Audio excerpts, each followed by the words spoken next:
Jenuh dengan hiruk pikuk kota, seorang arsitek membangun rumah idamannya yang juga mengusung konsep indoor-outdoor. Penasaran kan? Berikut liputan produser lapangan CNN Indonesia, Karmel Mursalim.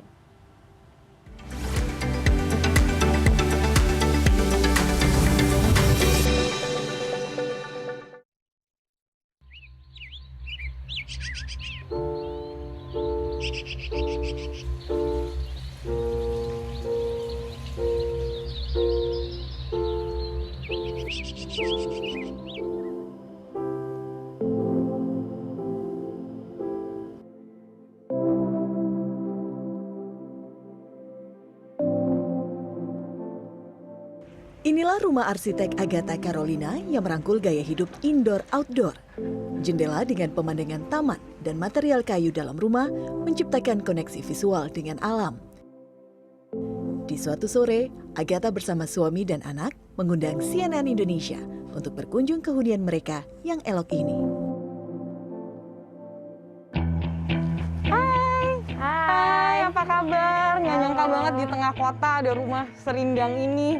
Yuk masuk ke dalam dulu aja. Yes, oke. Ayo Kak diajak. Hai, how are you?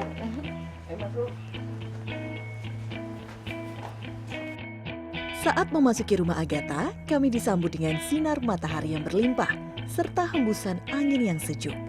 Jendela kaca besar membanjiri ruang tamu, area makan, dan dapur dengan cahaya. Beragam tanaman terletak di ujung-ujung ruangan dan pemandangan taman yang membentang terlihat dari dalam rumah.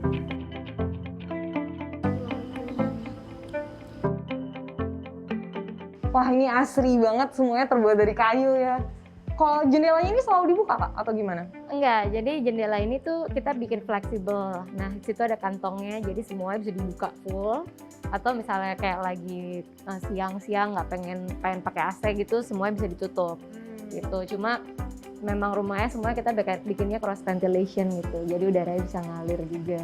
Jadi kayak nggak pengap begitu ya. Konsepnya ini berarti indoor-outdoor atau gimana nih? Ya, jadi lebih kayak blurring the boundaries between inside and outside ya. Jadi makanya kenapa kayak kita ngeliat ke sini kayak view-nya bisa framingnya full gitu. Jadi pengennya sengaja supaya nggak berasa lagi di indoor atau di outdoor. Jadi lumayan dapetin connection between indoor outdoor aja. Kalau furniturnya konsepnya apa nih?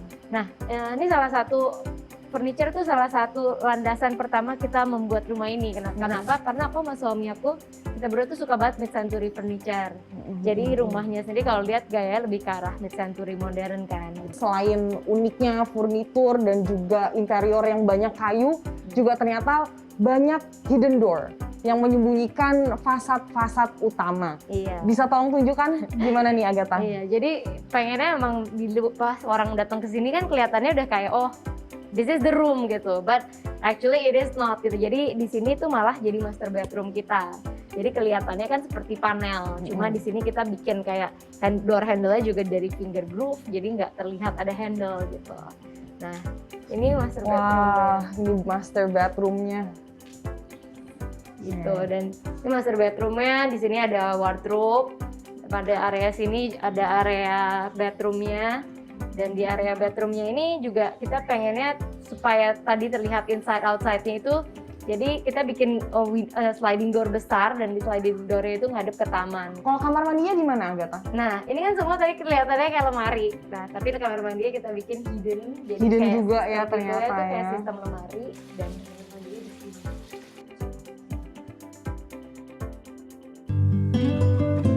Luas bangunan rumah Agatha sebesar 450 meter persegi dan berdiri di lahan seluas 600 meter persegi.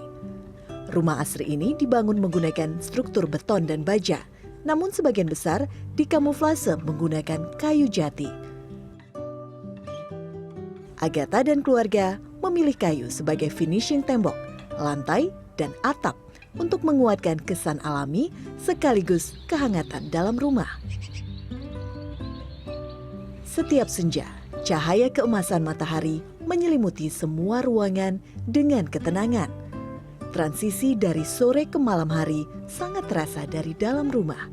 Kilauan matahari yang memudar digantikan dengan cahaya lampu yang hangat.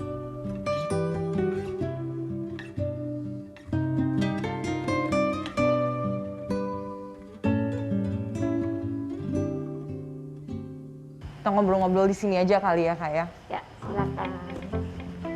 Nah, hebatnya rumah ini Agatha sendiri yang desain karena memang Agatha berprofesi sebagai arsitek. Agatha bisa tolong ceritakan apa inspirasi di balik rumah kayu ini? Ini pertama kalinya aku sebagai arsitek ngerjain rumah aku sendiri gitu ya. Biasa kan ngerjain rumah orang. Jadi kalau rumah sendiri tuh enak ada enggaknya. Enaknya mungkin karena ya kita bisa tanpa butuh proses approval ibaratnya gitu. Cuma kalau dari aku sendiri karena udah banyak mengerjakan rumah orang, jadi aku udah sering melihat-lihat kayak berbagai macam referensi dan inspirasi. Jadi rumah tuh sebenarnya menurut aku personal banget karena rumah kan sangat menunjukkan dan merepresentasikan penghuni yang tinggal. Dan karena di sini penghuninya aku dan suami aku dan suami aku tuh suka banget mid-century design gitu. Kalau pembangunannya makan waktu berapa lama? Total konstruksi itu 13 bulan, arsitektur interior karena kita bangun dari tanah dari nol. Dan jujur menurut aku untuk luas segini itu lumayan cepat gitu ya. Tapi mungkin karena arsiteknya aku sendiri, interior desainnya aku kerjain sendiri, jadi desain prosesnya bisa dibilang lebih cepat dan lebih paralel gitu ya. Nah, Agatha sebagai arsitek, kalau ada seseorang yang ingin membangun rumah menggunakan finishing kayu seperti itu, apakah harus menyiapkan biaya ekstra? Sebenarnya itu menurut aku bisa kita akal-akalin gitu ya. Karena kan sekarang kayu itu udah berbagai macam. Gitu. Contoh kalau tadi lihat di plafon aku yang di atap itu aku pakai kayu lapis. Kayu lapis tuh dia tuh sebenarnya kayak performance plywood, bukan kayu solid. Jadi karena kayu solid itu lumayan mahal, jadi kita mix. Kita ada yang mix, ada yang pakai parket juga yang kayak lebih ke parket gitu. Jadi nggak semuanya solid.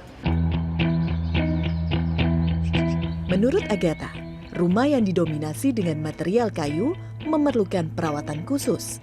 Saat pembangunan, seluruh material kayu telah dilindungi dengan obat anti rayap. Selain itu, Agatha juga memastikan semua kayu tidak terekspos dengan air. Selain suasana bersahaja dan estetik, rumah berkonsep indoor-outdoor juga bisa memberi sistem sirkulasi udara yang baik dan memberi pencahayaan alami yang lebih ramah lingkungan dari lampu elektronik. Tim Liputan CNN Indonesia, Jakarta.